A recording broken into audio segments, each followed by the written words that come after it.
Olá, boa noite. Seja bem-vindo ao Jornal da Record. Ministra Rosa Weber autoriza a abertura de inquérito contra o presidente Bolsonaro para investigar suposta prevaricação. Caixa libera 6 bilhões de reais em programa de apoio a micro e pequenas empresas. Instituto Butantan vai pedir autorização para testar possível terceira dose da Coronavac. O Jornal da Record está no ar.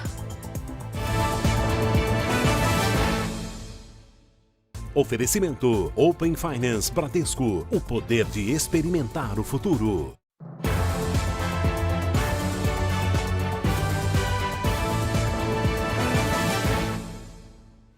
A ministra Rosa Weber autorizou a abertura de investigação contra o presidente Jair Bolsonaro por suposto crime de prevaricação. Então começamos esta edição por Brasília com o Matheus Scavazini. Oi, Matheus, boa noite para você. Boa noite, Salsi. A decisão atende ao pedido da Procuradoria-Geral da República. A suspeita é que o presidente não tenha pedido investigação às autoridades depois de ser informado sobre supostas irregularidades no contrato de compra da vacina indiana Covaxin. Na decisão, a ministra afirma que a pretensão investigativa apoia-se em elementos iniciais coletados no âmbito da CPI da pandemia, a exemplo dos testemunhos prestados pelo deputado federal Luiz Cláudio Fernandes Miranda e por seu irmão, Luiz Ricardo Miranda, cujo teor indiciário embasa a hipótese criminal a ser investigada. A ministra diz ainda que o pedido da PGR foi deferido para autorizar a instauração de inquérito destinado à investigação penal dos fatos noticiados relacionados ao senhor presidente da República, Jair Messias Bolsonaro. A determinação autoriza que a PGR solicite informações a órgãos como a Controladoria Geral da União e colete depoimentos como do próprio presidente Jair Bolsonaro. O prazo inicial da investigação é de 90 dias. Salsi. Tá certo, Matheus. Já conversamos novamente. O Instituto Butantan estuda uma atualização da Coronavac e deve fazer um novo pedido de autorização para testes clínicos à Anvisa. Vamos saber mais detalhes agora com a Giovana Rizardo. Oi, Giovana, boa noite. Oi, Salsi, boa noite para você, boa noite a todos. O Instituto Butantan desenvolve uma versão com a cepa de Manaus. A cepa atual que está sendo usada na vacina, que está disponível nos postos de saúde, é com a cepa de Wuhan, onde teve origem o coronavírus. Então, Salsi, ainda não há uma data definida de quando vai ser feito esse pedido de testes clínicos desta vacina. Mas o Instituto Butantan confirma a informação de que os estudos estão em andamento. Essa atualização é para um possível novo ciclo vacinal, assim como acontece com a vacina da gripe, que precisa de uma atualização e também da aplicação anual na população. É importante ressaltar, Salsi, que quem já tomou as 2 doses da Coronavac está protegido, está sim imunizado. Ainda falando em vacinação, neste sábado, os postos de saúde aqui da capital vão aplicar a segunda dose das vacinas contra a Covid-19 exclusivamente, tanto para quem está dentro do prazo quanto para quem perdeu a data. E a partir da segunda-feira, aí há um novo grupo, pessoas com 41 anos de idade vão poder se vacinar aqui na cidade. Salsi. Não tem desculpa para não se vacinar, né, Giovana? Muito obrigada pelas informações. E atenção, o Rio de Janeiro vai investigar os casos suspeitos de vacinação com doses vencidas, número que pode chegar a 26 mil em todo o país. O Pedro Paulo Filho tem mais informações para a gente. Oi, Pedro. Pois é, Salsi, boa noite para você, boa noite a todos. Olha, aqui no Rio, a Secretaria Municipal de Saúde divulgou um comunicado em que afirma que aplicou dentro do prazo todos os lotes recebidos do Ministério da Saúde. Mas que, se algum caso for confirmado, as próprias unidades de saúde vão entrar em contato com os moradores para realizar a revacinação. A Fiocruz esclareceu que os 8 lotes que venceram não foram produzidos pela instituição. As doses foram importadas já prontas. Segundo o Ministério da Saúde, a dose não pode ser considerada se aplicada depois da data de vencimento. E aí, nesses casos, um novo ciclo vacinal é recomendado, respeitando um intervalo de 28 dias entre as doses. Salsi. Tá certo, muito obrigada, Pedro. Já o Ministério da Saúde informou que nenhuma dose de vacina vencida contra a Covid-19 foi repassada a estados ou ao Distrito Federal. Voltamos a conversar agora com o Matheus Scavazini. Matheus. Salsi, o Ministério informou que do recebimento à distribuição, o prazo de validade das vacinas é acompanhado de forma rigorosa. A suspeita é que 26 mil doses da AstraZeneca vencidas foram aplicadas em 1.532 cidades brasileiras. Ainda sobre vacina, o Ministério da Saúde distribuiu nesta sexta-feira 8 milhões e 100 mil doses de vacinas. No lote, foram incluídas 3 milhões de doses do imunizante da Janssen, de dose única, que estavam retidas no aeroporto de Campinas e foram doadas pelos Estados Unidos. Salsi. Tá certo, Matheus. Muito obrigada pelas informações. E a Anvisa autorizou o governo de Minas Gerais a importar a vacina russa Sputnik V. A Virgínia Nalon tem os detalhes para a gente direto de Belo Horizonte. Oi, Virgínia. Ei, Salso, boa noite para você, boa noite a todos. Com essa autorização, o Estado deve importar 428 mil doses do imunizante. A permissão para a compra foi concedida em caráter excepcional. A quantidade que será importada representa 1% da população mineira. Este é o limite máximo permitido pela Anvisa para esta vacina.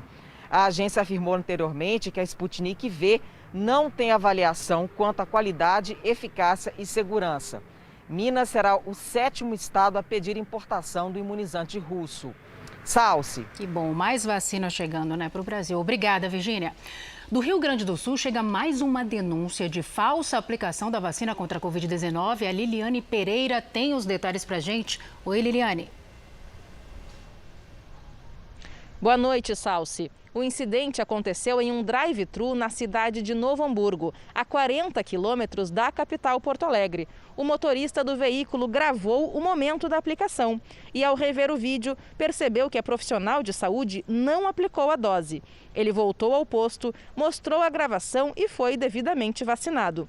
A Secretaria da Saúde de Novo Hamburgo confirmou o ocorrido, mas disse que se tratou de um fato isolado porque encontrou a seringa com o imunizante dentro da caixa de descarte. Também disse que o incidente envolveu uma estudante do curso técnico em enfermagem que está em estágio supervisionado e que, por isso, suspendeu todos os estagiários e supervisores da instituição que atuavam no local. O município registrou ocorrência policial sobre o caso. Salsi. Inaceitável esse tipo de situação. Obrigada, Liliane. A cidade de Santos, no litoral de São Paulo, atingiu a marca de 70% dos maiores de 18 anos vacinados com a primeira dose contra a Covid-19. A Fernanda Burger tem os detalhes para a gente. Oi, Fernanda, boa noite. Boa noite, Salsi. Mais de 335 mil doses já foram aplicadas na cidade desde o início da imunização em janeiro. Cerca de 245 mil pessoas receberam pelo menos a primeira dose. Isso representa mais de 70% dos vacináveis, ou seja, maiores de idade. Já completaram o esquema vacinal quase 30% dos aptos a receberem a vacina, índice que está acima da média nacional. Atualmente, Santos aplica doses em pessoas com mais de 39 anos, além dos grupos prioritários. Salsi. Que bom, Fernanda? Obrigada. E vale uma atenção para os moradores de Curitiba. Neste sábado terá um mutirão de imunização contra a Covid-19 por lá. Quem tem os detalhes para a gente é a Camila Andrade. Oi, Camila, boa noite. Boa noite, Salsi. A ideia é vacinar pessoas entre 43 e 44 anos completos ou mais. A estimativa é que 28 mil pessoas sejam alcançadas com o mutirão. Para isso, além dos 17 pontos convencionais, outros 11 funcionarão entre as 8 horas da manhã e as 5 horas da tarde. E para evitar filas e aglomerações, a orientação da Prefeitura é que as pessoas com 44 anos procurem os pontos pela manhã e as pessoas com 43 anos procurem os pontos pela tarde. Vale lembrar que para receber a vacina é preciso apresentar um documento de identificação com foto, o CPF e o comprovante de residência. Outra forma de agilizar o atendimento é fazer o cadastro prévio no aplicativo Saúde Já. Salsi.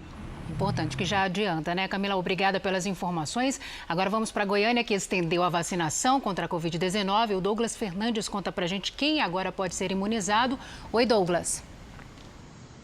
Boa noite, Salsi. Desde sexta-feira, pessoas com 44 anos e fora dos grupos prioritários já podem ser vacinadas. A campanha acontece em 20 postos por agendamento e no drive-thru, onde é só chegar e tomar a vacina.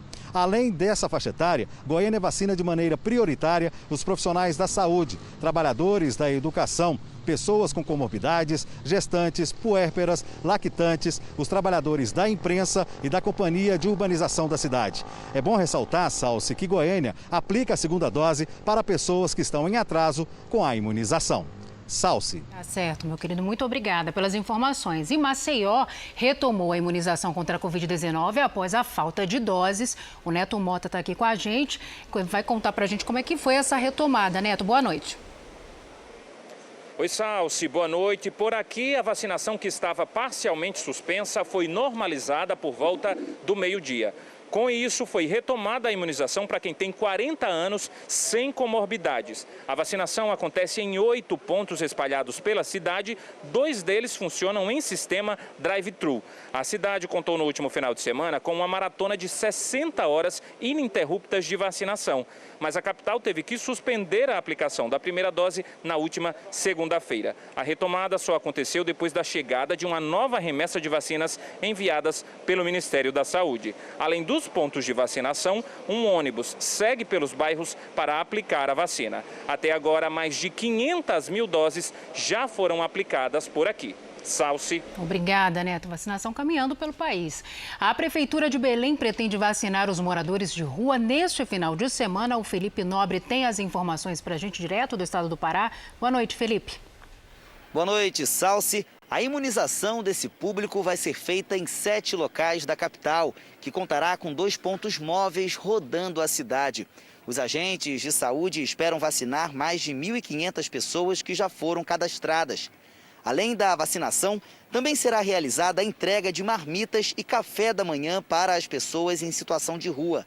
A campanha de imunização vai ocorrer no sábado e no domingo, de 9 da manhã às 5 da tarde. Salsi. Obrigada, Felipe. Já neste sábado, a vacinação será suspensa em Salvador. Os motivos a gente vai saber agora com a Juliana Tourinho. Oi, Juliana, boa noite. Boa noite, Salsi. Boa noite a todos. Neste sábado não haverá vacinação aqui na capital baiana, mas no domingo a campanha será retomada. Novos lotes de vacinas chegarão ao estado neste fim de semana e o público da vez para receber a imunização é o que tem 43 anos. Salvador já vacinou mais de 1 milhão de pessoas. Na Bahia, o número de vacinados é de quase 5 milhões de pessoas. Salsi. Obrigada, Juliana. Já Aracaju se prepara para o primeiro fim de semana de reabertura da economia. O Leonardo Barreto tem os detalhes para a gente. Oi, Leonardo. Boa noite, Salsi. A partir deste final de semana, o governo começa a liberar praias, academias, salões de beleza, bares e restaurantes para receber a população. O número de casos novos e de mortes tem caído de forma considerável. Até o momento, 34% da população sergipana recebeu a primeira dose da vacina contra a Covid. Nesta sexta, chegaram quase 20 mil doses da AstraZeneca ao estado. E neste sábado, chegam mais 31 mil doses do mesmo imunizante. Em Aracaju, pessoas com 38 anos já estão sendo imunizadas. Salsi. Obrigada. Seguimos no Nordeste do Brasil, porque em Pernambuco o governo anunciou nesta sexta-feira a liberação para a volta de eventos sociais e corporativos. A Priscila Assis tem os detalhes para a gente do Recife. Oi, Priscila. Boa noite, Salsi. Olha, a flexibilização é mais um avanço no plano de contingência de Pernambuco. A autorização foi dada durante uma coletiva de imprensa virtual. A partir da próxima segunda-feira, ficam liberados eventos corporativos com no máximo 100 pessoas e com horário limite de encerramento para 10 da noite. Já os eventos sociais poderão ter 50 convidados e devem terminar até às 11 horas da noite. Seguem proibidos shows e festas com música ao vivo. Também foi anunciado a ampliação do horário de funcionamento do comércio e dos serviços como academias, bares e restaurantes. Mas nesse caso, vai variar de acordo com a região da capital pernambucana. Salsi. Tá certo, obrigada, minha querida. O Maranhão também reduziu as medidas restritivas contra a Covid-19. Quem traz as informações para a gente de São Luís é o Marcos Martins. Boa noite.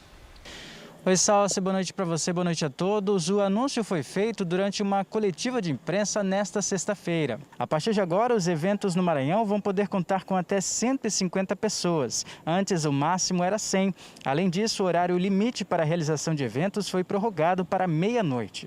O governo do estado também ampliou a capacidade de funcionamento de igrejas e órgãos públicos. As novas medidas devem valer até o dia 12 de julho, quando uma nova avaliação deve ser feita. Salsi. Obrigada, Marcos. Vamos agora ao último levantamento sobre a pandemia no Brasil.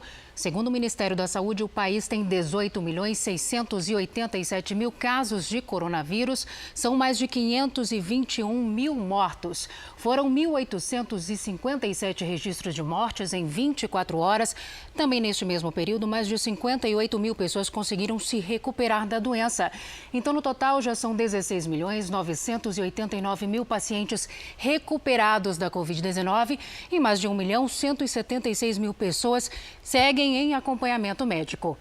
Já está em vigor a lei que prevê multa para o motorista profissional que não fizer o exame toxicológico. 330.000 profissionais estão em atraso e podem pagar multa que passa dos R$ 1.400.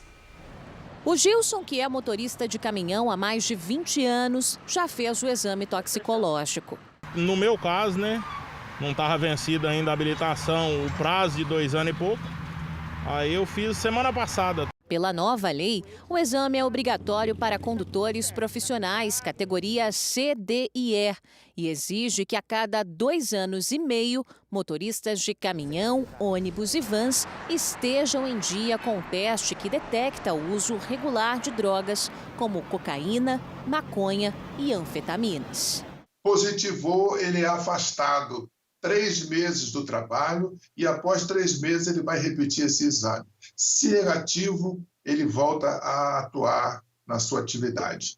Um grande levantamento feito entre 2016 e 2021 mostrou que dos motoristas que testaram positivo das categorias C, D e E, a maioria apontava para o consumo de cocaína, seguido por medicamentos derivados de ópio, como metadona.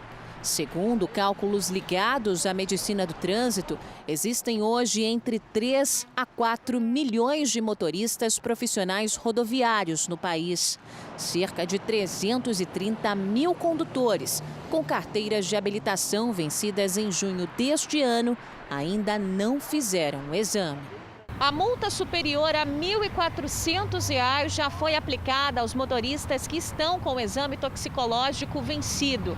Quem for parado em fiscalizações e estiver irregular vai receber uma segunda multa no mesmo valor, além de punição de 7 pontos na carteira e a suspensão do direito de dirigir por 3 meses. Alguns motoristas de caminhão criticam a nova regra e dizem ser mais um gasto para o bolso. Meu outro serviço eu ficava 2 até 3 meses fora de casa, não podia voltar para casa. Se nesse período aí eu não puder renovar, fazer esse exame aí, eu já vou pagar essa multa.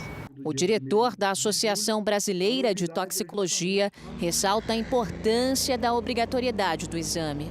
Os motoristas que até então não procuravam realizar o seu exame, realizando agora, nós teremos sim uma grande redução de acidentes nas estradas, nas vias urbanas, a redução de número de vítimas, de mortos.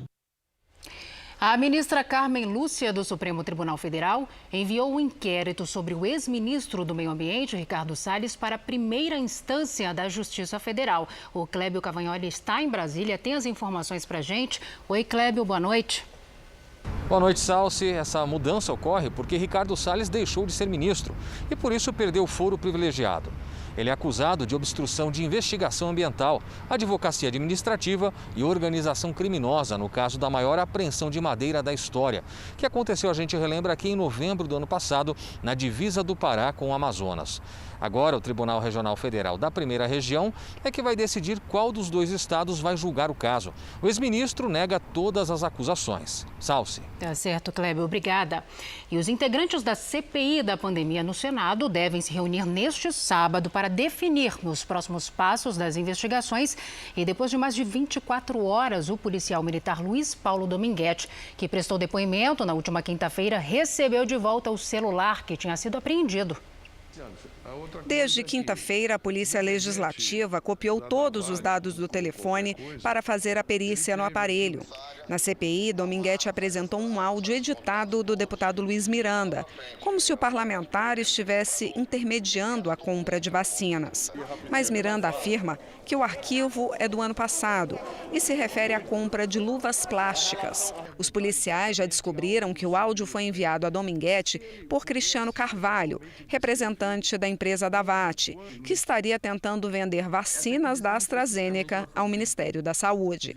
Na semana que vem, o foco da CPI será nas denúncias de corrupção na compra dos imunizantes. O senador Alessandro Vieira protocolou requerimento de quebra de sigilos do deputado Luiz Miranda e do líder do governo, Ricardo Barros, acusado de fazer parte do suposto esquema de corrupção da vacina Covaxin. Por isso, é grande a expectativa para ouvir Ricardo Barros na CPI. Mas antes, os senadores querem escutar outros envolvidos.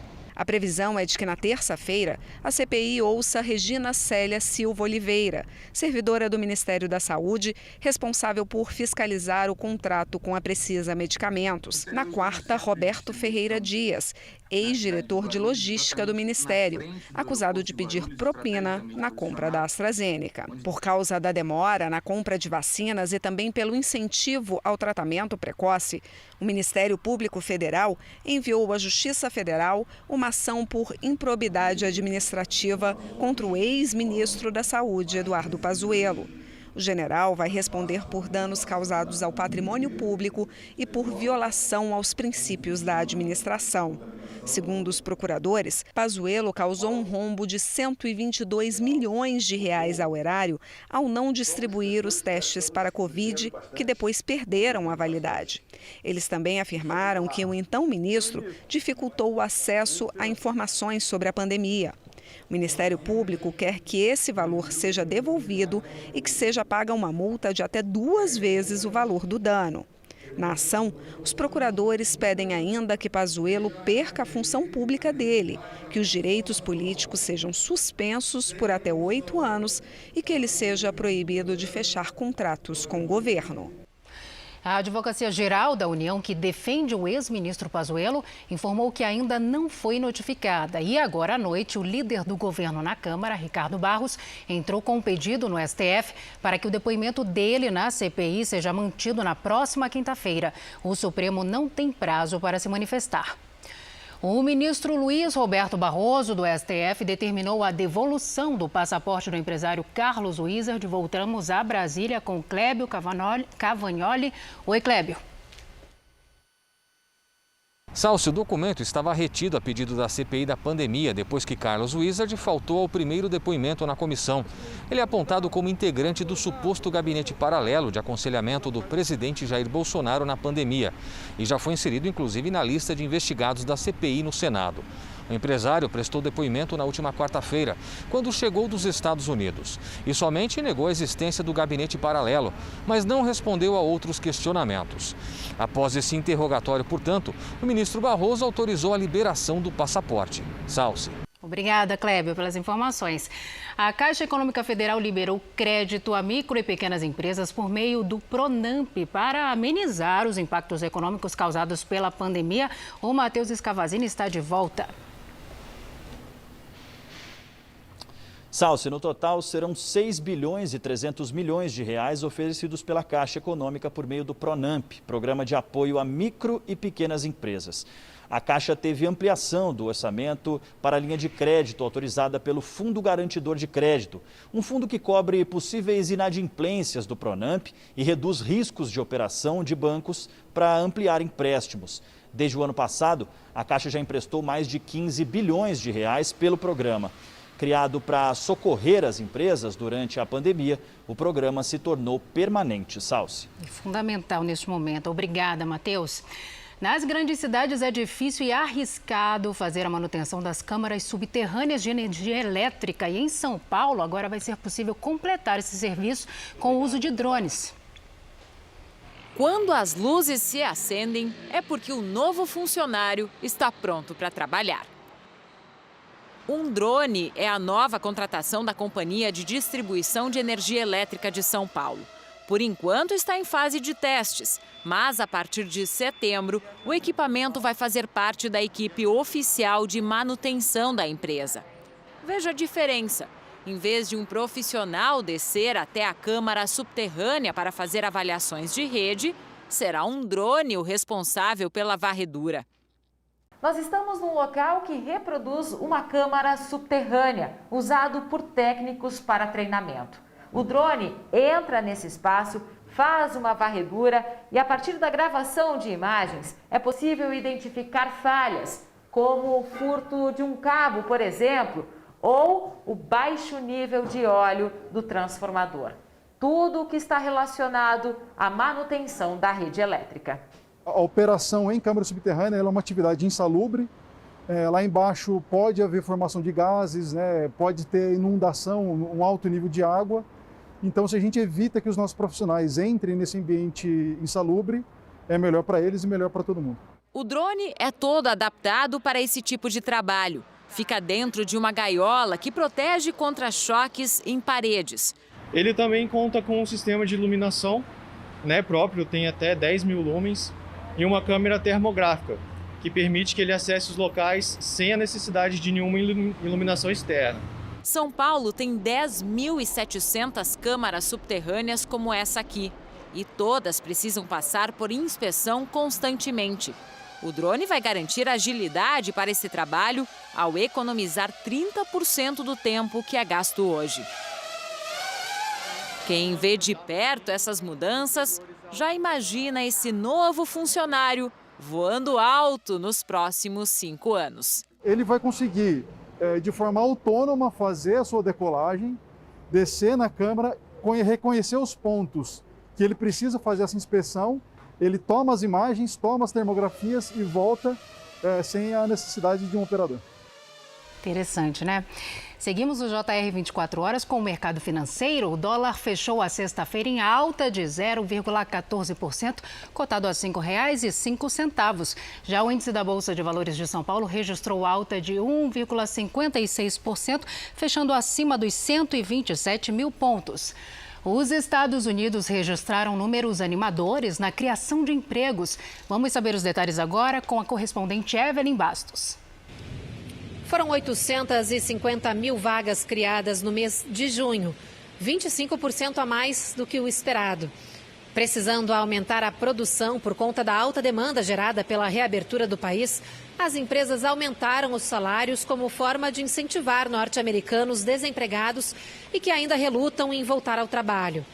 Políticos e empresários culpam o auxílio emergencial, ajuda semanal que equivale a R$ 1.500, pela crise na mão de obra. A falta de creches a preços acessíveis e o medo do coronavírus também desencorajam os desempregados. De acordo com a imprensa local, há relatos de restaurantes que estão pagando o equivalente a R$ 130 por hora, mais gorjetas. Valor bem maior do que R$ 36 por hora do salário mínimo federal. E um incêndio próximo a uma plataforma de petróleo no Golfo do México gerou uma imagem impressionante. É como se o mar pegasse fogo. Veja. Um vazamento no oleoduto submarino provocou as chamas na superfície. A cena foi descrita como olho de fogo. 3 embarcações conseguiram controlar o incêndio somente depois de 5 horas no combate. A Companhia Estatal Mexicana de Petróleo disse que não há registro de feridos. No Caribe, o furacão Elsa atingiu nesta sexta-feira a ilha de Barbados. Com ventos de 140 km por hora, o Elsa arrancou os telhados das casas e derrubou árvores. Moradores da ilha também relataram falta de energia. De acordo com o Centro Nacional de Furacões dos Estados Unidos, o fenômeno deve passar por Cuba até chegar na Flórida no início da semana. Ainda não há relatos de feridos ou mortos. O Elsa é o primeiro furacão do Atlântico neste ano. Impressionante, né? Começou a valer agora à noite em Portugal o toque de recolher para conter a propagação de novos casos de coronavírus. Os números voltaram a subir no país, apesar de mais da metade dos portugueses já terem recebido pelo menos uma dose da vacina. E quem traz os detalhes para a gente é a correspondente Ana Paula Gomes. Cerca de 40% da população aqui de Portugal vai ter que cumprir o toque de recolher das 11 da noite até 5 da manhã. Também segue a proibição de entrada e saída da região metropolitana de Lisboa nos fins de semana. Em alguns municípios, como a capital Lisboa, que são considerados locais de risco elevado, as restrições são ainda maiores. Restaurantes, comércio e cafés têm que fechar às 3h30 da tarde, aos sábados e domingos. Medidas que provocaram críticas, já que a época é de férias de verão. O governo português tenta acelerar o ritmo da vacinação para conter o avanço da variante Delta, encontrada primeiro na Índia, que já é dominante por aqui. De Lisboa, Ana Paula Gomes. Em Israel, mais de 1 milhão de vacinas da Pfizer contra a Covid-19 podem ser descartadas. O problema é o prazo de validade, que acaba no final de julho. As doses fariam parte de uma troca entre Israel e Reino Unido. Mas, segundo autoridades israelenses, o acordo não foi fechado. A Pfizer recusou um pedido para estender a data de validade dos imunizantes. E a Organização Mundial da Saúde publicou nesta sexta-feira recomendações para o retorno das aulas presenciais nas escolas da Europa. A OMS defende a aplicação de testes de Covid em alunos e professores para evitar recorrer mais uma vez ao ensino à distância. De acordo com o órgão, o fechamento das escolas teve efeito negativo no bem-estar social e mental das crianças e jovens. As diretrizes servem para orientar os países europeus na reabertura das escolas em caso de aumento de contaminações. Nos Estados Unidos, autoridades de saúde alertam a população para uma possível nova onda de casos de coronavírus em meio às comemorações do feriado de 4 de julho. Entre as preocupações está a alta disseminação da variante Delta, que cresce em algumas partes do país, especialmente onde a taxa de vacinação está mais baixa. Como é o caso do estado do Arkansas, no sul do país, onde apenas 34% da população foi vacinada. Especialistas temem que, se essa tendência continuar, a região pode sofrer com uma terceira onda de infecções. Apesar do alerta, no próximo domingo, o governo americano planeja uma celebração do Dia da Independência no gramado da Casa Branca. Cerca de 1.000 pessoas, entre trabalhadores da saúde e militares, vão poder assistir à queima de fogos em Washington. A atleta americana Sha'Carri Richardson foi cortada da equipe que vai para a Olimpíada de Tóquio. Ela foi pega num exame antidoping. Sha'Carri teve resultado positivo para THC, o princípio ativo da maconha. Com isso, ela deixou de ser convocada porque teve o tempo invalidado nas seletivas para os 100 metros rasos. Sha'Carri completou a prova com um tempo de 10 segundos e 86 centésimos, o melhor de uma americana desde 1996. A velocista era uma das favoritas para a medalha de ouro na modalidade. Há 20 dias da Olimpíada de Tóquio, os atletas e membros de delegações chegam para a competição. Nesta sexta-feira foi a vez da seleção masculina de futebol da Austrália. Equipes de Gana e da Argentina também desembarcaram no Aeroporto Internacional de Tóquio. Todos os participantes são obrigados a realizar 2 testes para o coronavírus. Antes da viagem e ao chegar no Japão, a cerimônia de abertura dos Jogos Olímpicos está marcada para 23 de julho. E agora o futebol, Brasil e Peru vão se enfrentar na semifinal da Copa América. As duas seleções venceram nesta sexta-feira.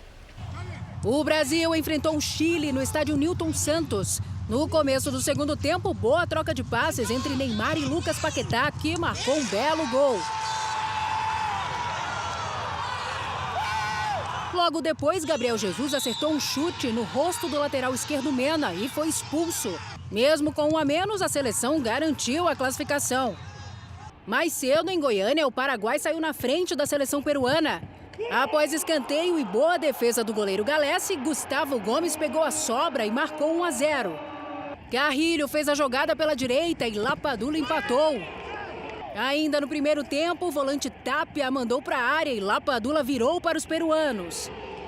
No segundo tempo, após escanteio de Sanches, a bola sobrou para Júnior Alonso fazer o segundo dos paraguaios. A 10 minutos do fim, Carrilho fez boa jogada e Yotun fez o terceiro do Peru. O desvio enganou o goleiro Antony Silva. No fim do jogo, após toque de Samudio, o Ávalos deixou tudo igual de novo, 3-3. Nos pênaltis, a seleção peruana levou a melhor. Trauco converteu a última cobrança. Brasil e Peru se enfrentam na segunda-feira por uma vaga na final da Copa América. Pela Série B, 2 jogos abriram a 9ª rodada e com vitórias dos primeiros colocados. Veja os gols. O líder náutico goleou o Operário do Paraná. Marcial abriu o placar. Vinícius cortou a marcação e fez o segundo. Jean Carlos dominou na área e chutou forte para ampliar. Paiva tocou na saída do goleiro para fazer o quarto. E Iago Dias fechou o placar. Final náutico, líder isolado 5, Operário 6º colocado 0. O Coritiba recebeu o Remo. Léo Gamalho arriscou de longe, a bola desviou e enganou o goleiro Vinícius. O time paraense empatou no minuto seguinte com Eric Flores. Mas Léo Gamalho aproveitou o cruzamento e garantiu a vitória do Coritiba. Final, Coritiba vice-líder 2, Remo na zona do rebaixamento 1. Esta edição do Jornal da Record termina aqui. Outras informações no Fala Brasil, edição de sábado às 7h30 da manhã. Você fica agora com as imagens que marcaram a semana e logo depois tem o Fala que eu te escuto. Uma boa noite, excelente fim de semana. Cuide-se. Tchau.